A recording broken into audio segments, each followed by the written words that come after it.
लोकसभा में आज केंद्र सरकार के विरुद्ध लाई गई अविश्वास प्रस्ताव पर चर्चा प्रारंभ होगी। इसे सदन की कार्यसूची में सम्मिलित कर लिया गया है। भाजपा ने अपनी पार्टी सांसदों को इस संबंध में व्हिप जारी कर रखा है। सदन में संख्या बल को देखते हुए सरकार पूरी तरह आश्वस्त है।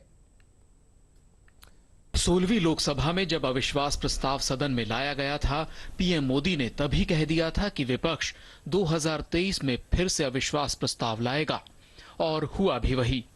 अब जब 2024 का लोकसभा चुनाव ज्यादा दूर नहीं है, तब विपक्षी दल लोकसभा में अविश्वास प्रस्ताव लाकर एकजुटता का प्रदर्शन करना चाह रहे हैं।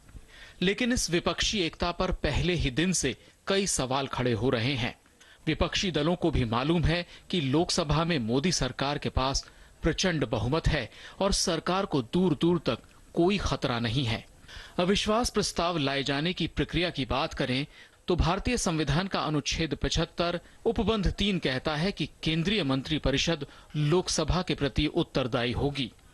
अगर विपक्ष यह दावा करती है कि मंत्रिपरिषद को सदन का विश्वास हासिल नहीं है और सरकार अल्पमत में आ चुकी है, तो कोई भी लोकसभा सदस्य नियम 198(1) के तहत मंत्रिपरिषद में विश्वास का अभाव प्रकट करने के लिए सदन में अविश्वास प्रस्ताव ला सकता है। अविश्वास प्रस्ताव को कम से कम 50 लोकसभा सदस्यों का समर्थन होना चाहिए, तभी अध्यक्ष उसे स्वीकार करते हैं। प्रस्ताव पर चर्चा के दौरान आमतौर पर सरकार की नीतियों पर चर्चा होती है और इसका विषय बहुत व्यापक हो सकता है।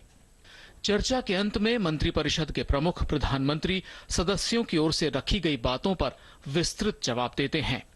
चर्चा पूरी होने के बाद लोकसभा अध्यक्ष सदन में मौजूद सदस्यों के बीच मत विभाजन की व्यवस्था देते हैं।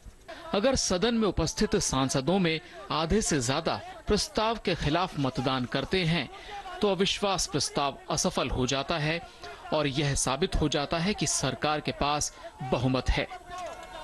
अविश्वास प्रस्ताव केवल लोकसभा में लाया जाता है, जिसके सदस्य सीधे जनता द्वारा चुने गए होते हैं।